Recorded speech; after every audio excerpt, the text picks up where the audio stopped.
clap, bonjour et bienvenue dans une vidéo réaction très originale, ça depuis le début du confinement, on n'en a pas vu beaucoup sur ma chaîne. En fait si. La différence avec les précédentes vidéos réactions, c'est que je suis accompagné du crew CREW, ça s'affiche actuellement sur votre écran. Vous les avez ici, Yvan est confiné dans les Caraïbes, non? Oui, c'est ça, tout à fait. Étienne, c'est peut-être les Caraïbes, mais malheureusement il a pas profité du décor. C'est les Caraïbes, mais je suis à l'intérieur en fait. Je suis dans un bungalow un peu nul, mais c'est les Caraïbes. Et Thomas est confiné dans un live Twitch. C'est une plage de sable très très blanc avec ses réseaux marqués dessus, c'est les Caraïbes aussi. Le sujet d'aujourd'hui est rigolo, vraiment. Aujourd'hui, mesdames et messieurs, nous allons regarder ensemble, avec le crew bien sûr, les pires objets tombés du ciel. Avant de cliquer sur cette vidéo, vous étiez un petit peu sceptique. Vous vous êtes dit, c'est quoi ce concept éclaté? En fait, détrompez-vous pas, c'est éclaté. Mais éclaté. Quand même, Maxime, moi je voulais te dire que je trouve qu'il y a une belle comparaison à faire entre ta vie et ce qu'on va faire aujourd'hui, parce que quelque part, nous trois, on est un peu tombés du ciel pour toi. Et tu fais bien le préciser, et en plus vous êtes un peu mes objets. Et on est un peu nuls parce que t'as dit des trucs nuls. Vous êtes un peu des choses décevantes qui sont tombées dans ma vie. C'est tombé sur ta propriété, alors tu te l'es dit, bah je vais les garder. Ah bah niveau légalité, de toute façon vous êtes à moi. C'est d'ailleurs pour ça que je vous paye pas. Donc j'ai une question, Max, t'aurais préféré avoir nous ou un siège d'Airbus dans ton jardin? Bah comme tu peux le voir, un siège d'Airbus m'a fait plus marrer que vous tous réunis depuis le début, tu vois. Donc à mon avis, j'opterais pour le siège d'Airbus. Alors regardez ce beau diaporama, d'ailleurs je vais me permettre de recadrer la Terre. Wow. Voilà. Ouais, je peux bouger les continents, ouais. Ça permet un truc, c'est que quand un siège d'Airbus tombe ici, je peux décaler dans la mer. Paf, il tombe. Ok, j'essaye de faire des liens, mais ça, bon voilà. Toutes les blagues peuvent pas être... Ouais, c'est ça. Grave. Évite de faire tomber des objets sur les continents peuplés. .io.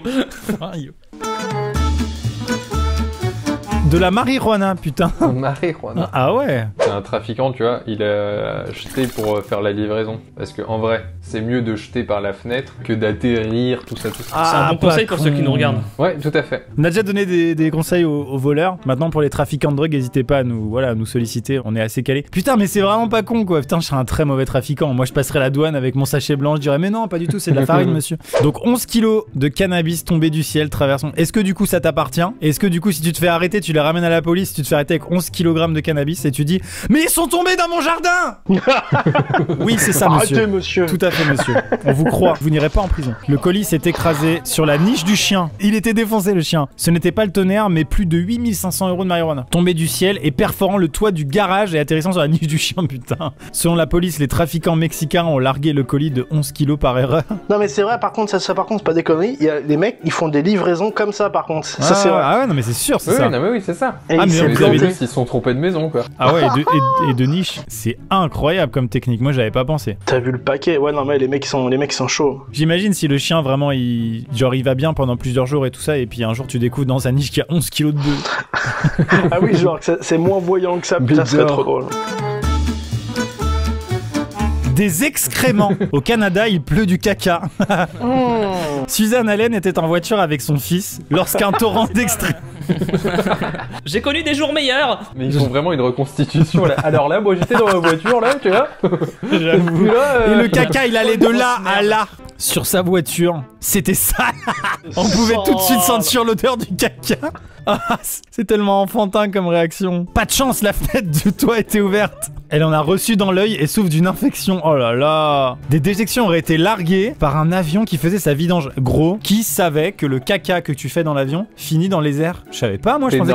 Normalement, je pense qu'ils ont pas le droit, hein, genre à moins de le faire genre au-dessus de l'Atlantique ou quoi. Mais Tu penses que c'est un misclick dans le tableau de bord, genre oups, c'est pas les trains d'atterrissage, c'est le genre, caca boudin. Juste imagine, t'es au-dessus de Paris et puis tu vas te dire oh je vais faire une petite vidange là. Non mais clairement, je pense que là il était au-dessus du Canada, il s'est dit mais il y a personne dans cette région.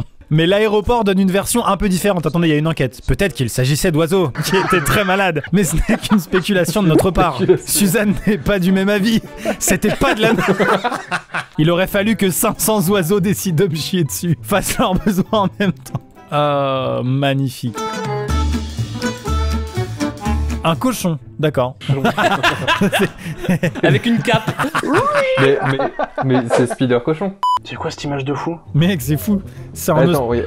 What? Mais non. C'est fake à fond.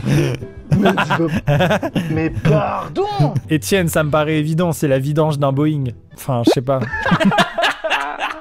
Oups, mauvais bouton. J'avoue.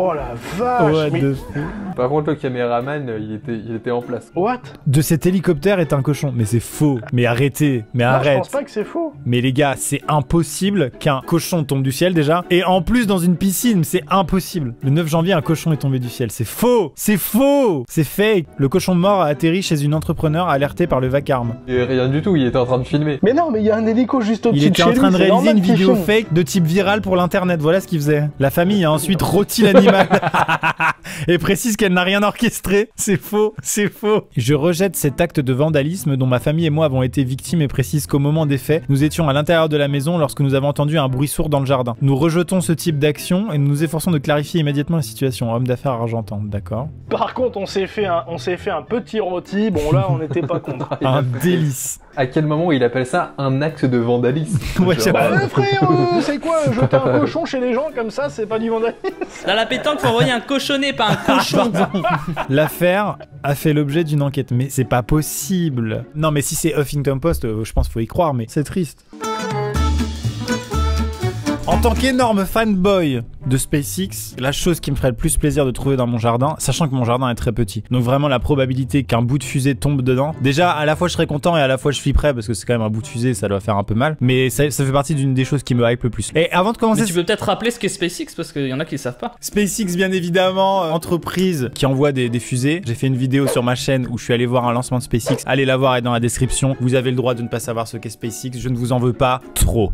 C'est tombé en Bretagne, les gars. Et en fait, le truc, c'est que à quel moment tu habites dans le Finistère? Bon, bah ta vie doit être très peu rythmée, hein, parce que c'est le Finistère. Et tu as un bout d'une fusée SpaceX qui tombe dans ton jardin. Je trouve ça incroyable. Anecdote. Si c'est une galette salée qui tombe dans son jardin, ça lui changera pas de ses habitudes. Je pense que ça, c'est tous les matins. Je pense qu'à Brest, il y a des canons de galettes saucisses tous les matins qui sont parfaitement calibrés pour mettre une galette saucisse dans chaque jardin, quoi. Et anecdote, vous savez, Elon Musk, il a mis sa voiture dans la fusée, il l'a envoyée dans l'espace pour la mettre en orbite. Tout le monde a vu ces images, elles s'affichent actuellement sur votre écran. Cette voiture, c'est en réalité pas la voiture personnelle de Elon Musk parce que si on l'avait foutu une voiture normale dans l'espace, en 2 secondes, elle était écartelée par la chaleur et par les variations de température, elle explosait. Donc elle a été conçue spécifiquement en des matériaux spéciaux et ça a été conçu en Bretagne. Trouvaille d'hier soir sur l'estrande Une baignoire Kéménès. de mer. Non, c'est pas une baignoire de mer. Honnêtement, on n'a pas encore la réponse, mais on a trouvé cet objet de 2,50 m de diamètre. Une petite plaque SpaceX, bah écoute, je pense que du coup, c'est pas du tout un bout de chalutier. Waouh, mais gros, c'est incroyable. Par contre, ça a l'air d'être une partie assez cool de la fusée, quoi. Ouais, c'est le chapeau, hein. Regarde, cette image n'a aucun... No way.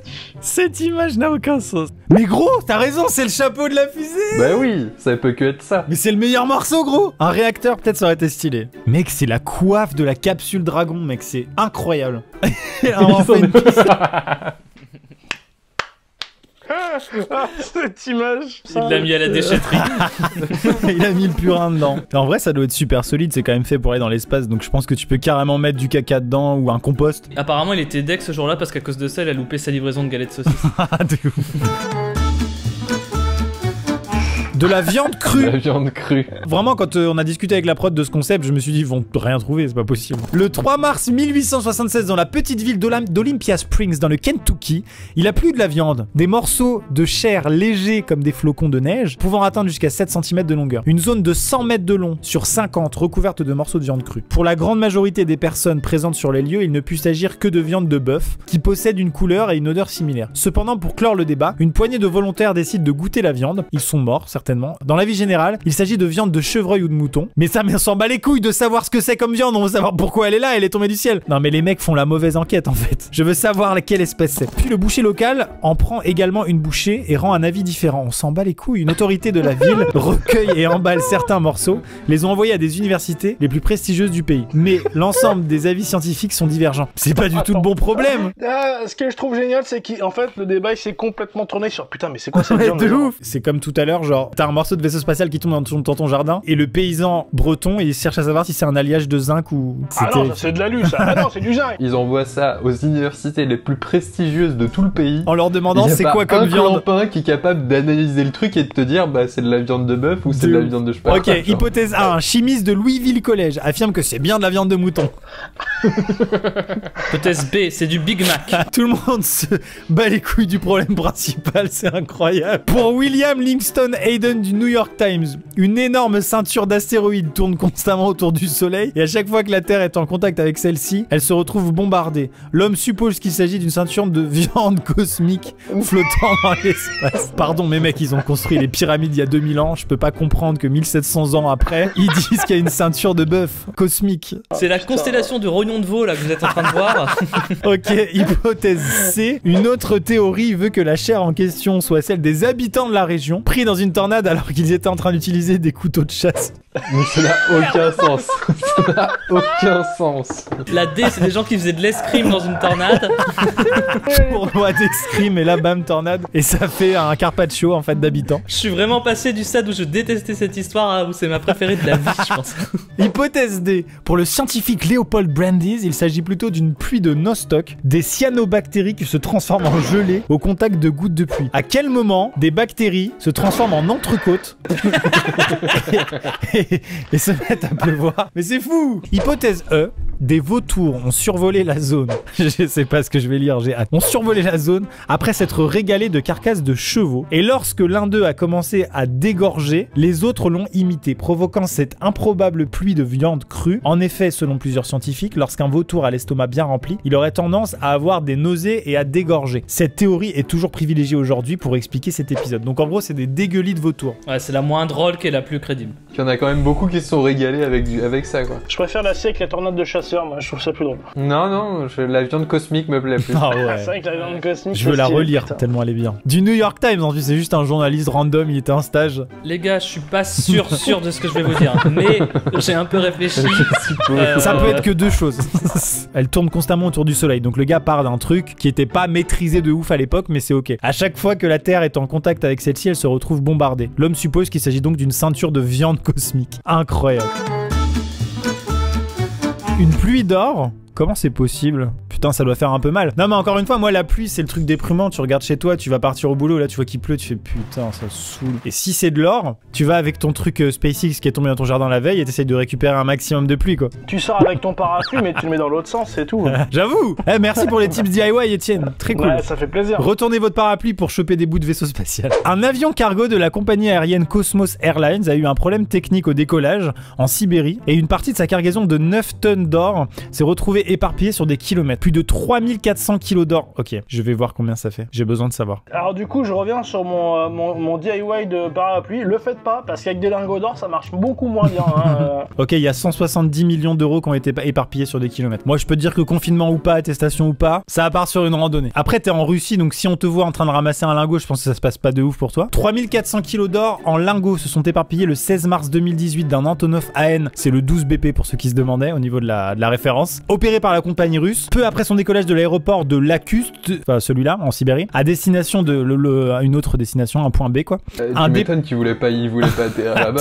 Personne n'a envie d'aller à Krasnoyarsk. C'est ça, c'est que les pilotes n'arrivent jamais à les prononcer à la tour de contrôle, du coup ils disent bah nique sa mère, largue la cargaison. Un déplacement de la cargaison a apparemment entraîné l'arrachement de la porte, pas de la prot, de la porte cargo. Les lingots d'or de 20 kilos commençant à tomber sur la Pise, sur la tour de Pise j'imagine. Puis l'or a été retrouvé éparpillé sur plus de 26 km, c'est fou. Apparemment tu as des bouts d'avion et des bouts d'or en même temps quoi. Attends, mais sur plus de 26 km, ils ont tout retrouvé, tu penses? Ou on peut y aller demain par exemple? Mec, je veux pas être le moment où tu dois l'annoncer à ton patron quoi. Alors, sachez qu'on est vivant déjà. On s'est bien posé à Krasnoyarsk. Krasnoyarsk. Oh fort. Redis. Krasnoyarsk. Tu t'es entraîné mec. Moi j'ai de la famille là-bas. Cool. C'est vrai que Thomas 2 heures, ça sonne bien avec Krasnoyarsk. Oh, il y a une vidéo. Oh putain, Oh, c'est des beau. barres. Mais c'est pas en or. Oh, waouh. Ah si. C'est une mode de beurre ça, mais après c'est de l'or là-bas. Mais pourquoi c'est cette couleur là? C'est vrai que c'est juste des parpaings en fait au final. Il y a peut-être des gars qui l'ont ramassé qui font bah nickel pour ma maison. Il y a un mec qui a fait une cabane en or. C'est grave. Putain, c'est gentil, il y a des parpaings qui tombent du ciel. Pas du tout, c'était de l'or. Une pluie noire. On a eu la pluie d'or, voici une pluie noire, d'accord. Chine, en 2016, une pluie noire tombe sur une partie de la ville de Hangzhou. La communauté sera plus tard soulagée de savoir que la pluie noire vient d'être provoquée par un accident lors de la démolition d'une usine voisine. Oh bah ça va alors, si c'est que un truc qui vient d'une usine à quelques kilomètres, c'est rassurant. Non, parce que c'est vrai que de la poudre de pétrole brut, Bah oui. c'est tranquille quoi. Ah, c'est du chocolat, super. Allez les enfants, allez lécher la voiture. Les travailleurs auraient rompu un réservoir rempli de poudre de pétrole brut. Oh bah c'est bon. Oh là, j'ai eu peur que ce soit un truc pas bon pour la santé. Allez, on passe. J'allais dire objet suivant, mais bon, à ce stade-là, on n'est plus sur des objets. Mais des gens, a priori, ont retrouvé dans leur jardin des créatures marines, qui sont par définition marines. Donc je vois pas comment elles peuvent tomber du ciel, mais regardons. What? Oh, c'est triste. Mais quoi? Oh, ah putain mec, attends, ça j'ai cru que c'était la crevette là, au milieu. J'ai cru que c'était un truc géant, mais genre énorme dans le ciel comme ça. Mais j'avoue, j'ai badé aussi. En plus, on dirait qu'il y a une grue au-dessus, genre comme si elle avait été tractée. Une ville chinoise, Shandong, s'est retrouvée jonchée de crevettes, étoiles de mer et d'énormes grêlons. Alors grêlons, c'est pas du tout une espèce marine. Hein. Après le passage d'une tempête, ce phénomène se serait produit après qu'une tempête a aspiré les animaux de l'océan pour les déverser ensuite dans les rues. Bon, les crevettes, ça me dérange pas tant que ça, mais par contre, me prendre un poulpe en pleine face, ça... Ouais, c'est pas évident. On est d'accord que c'est un méga fake à gauche. Il est nul son montage. Ouais, j'avoue. Ça a l'air assez réel quand même, le reste, je pense. Non, Et mais le reste, c'est réel, mais en même temps, ça va. C'est une crevette, une étoile de mer. Là, ils nous ont mis Mais un peut-être que poulpe le poulpe, géant c'est qui vrai, tombe hein. du. Mais c'est peut-être vrai, en vrai, ça se peut. Hein. Ouais, mais il n'y a rien de Le film crédible. Sharknado a été dédié à ces victimes. Le Mais, poulpe, il est tout gris uni, alors que tout le reste autour est flou. à Oh, cause ça de la va. vitre. Eh, on a qu'à dire que c'est pour de vrai, Non, c'est Étienne. bon, hein. Allez, Non, s'il te mais Je plaît. suis le spécialiste. Je ne suis pas crédule. Vous m'excuserez. Par exemple, Yvan, il est vraiment dans les Caraïbes. Je vois pas, ça te dérange pas plus que ça. Peut-être que si cet événement arrive souvent dans la ville de Shandong, les présentateurs météo ils sont habitués et de manière détendue à la télé ils disent il va pleuvoir des espadons jeudi. Les espadons. Espadon, c'est dangereux par contre. Ouais, ah bah espadons, faut rester chez soi, hein, clairement. Et c'est marrant, mais il y avait pas forcément besoin d'entourer en rouge l'étoile de mer. J'avais bien vu que. C'est vrai. Si vous regardez bien au centre de l'image, il y a une pieuvre de 7 mètres. Vas-y Thierry, mets une flèche rouge pour qu'il voit bien. C'est peut-être pour camoufler le fait que c'est fake. C'était ça en fait. Je trouve qu'on a très bien rigolé là. Cette thématique elle est géniale. Je sais pas s'il y aurait assez de contenu au niveau du monde entier pour un épisode 2, mais je trouve ça génial. Après le confinement, peut-être qu'on tournera des vidéos arrangées ensemble en respectant les gestes barrières. Donc potentiellement, il s'agit des dernières vidéos où on est à distance. Je ne sais pas, peut-être pas Yvan. Te mets pas trop ça dans la Non. tête. Hein. De toute façon, t'as l'air d'être confiné dans un endroit super, donc ça a pas l'air trop gênant. Mesdames et messieurs, on se dit à bientôt pour une prochaine vidéo. C'était Ciao, Yvan, au revoir. Étienne et Thomas en direct du confinement. À bientôt. Busca vida. Busca vida. Oui, je ne sais même plus pourquoi je dis ça, je ne sais même pas ce que ça veut dire.